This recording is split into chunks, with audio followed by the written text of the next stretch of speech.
Hey guys! Today we're going to continue working with our function tables.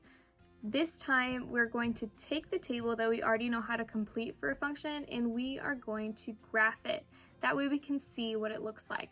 And so this is honestly used a lot in the real world for different careers because they collect the data, they have their table of data, they graph it, and then they are able to see what that looks like. If they have a negative graph, a positive graph, whether or not they're doing good for what they want. So I'm going to show you an example today that'll help you put that into perspective. For my example today, I'm going to go back to selling t-shirts. So as in my previous videos, I have sold t-shirts for $10 each.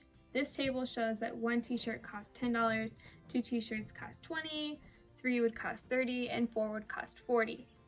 Now, what we're going to do is the table is already completed for us. We are going to graph it. The first thing that you need to decide is what is going to be the independent variable and what's going to be the dependent variable. So in my past video, we talked about how the number of t-shirts is going to be the independent variable and that the cost, that income that I'm making, so let's say I sell one t-shirt, I get $10. So my profits, like the amount that I make, is depending on the amount of shirts that I sell. So on my graph, I always want the independent variable to be on the bottom and the dependent variable to be on the top. Then I can mark my values on it. I notice my independent variable goes up by 1, my dependent variable is going up by 10. So I'm going to use this and I'm going to set up my X and Y axes on my graph.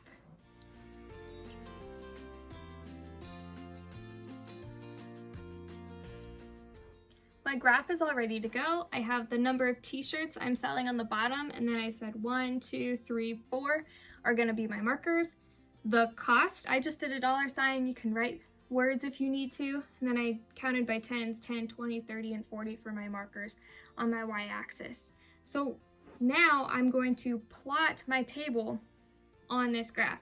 Remember, this is the x-axis, this is the y-axis. You always want to go over and then up on your graph. So I'm going to go over 1, up 10. One shirt costs $10. Over 2, up 20. 2 shirts cost $20. 3 shirts cost $30. 4 shirts cost $40. And it's okay if it's not perfect, but get it as close as you can. So now the final step is to play connect the dots. So I'm able to see that the more shirts I sell, the more money that I'm going to make. So all you have to do is remember, where does the independent variable go? X-axis. Dependent variable, we want that on the y-axis. And then all you have to do is plot these points so you're seeing how the independent variable is affecting the dependent variable. The more shirts I'm selling is making the cost go up. So this cost depends on how many shirts I am selling. So there was your quick video on how to take a function table and turn it into a graph. Keep in mind what those independent and dependent variables are, and then also just make sure you are labeling your graph and that you have the numbers labeled on the side as well. It's super important that you label your graph. That way if someone else looks at it, they're able to tell exactly what that graph is measuring. Good luck.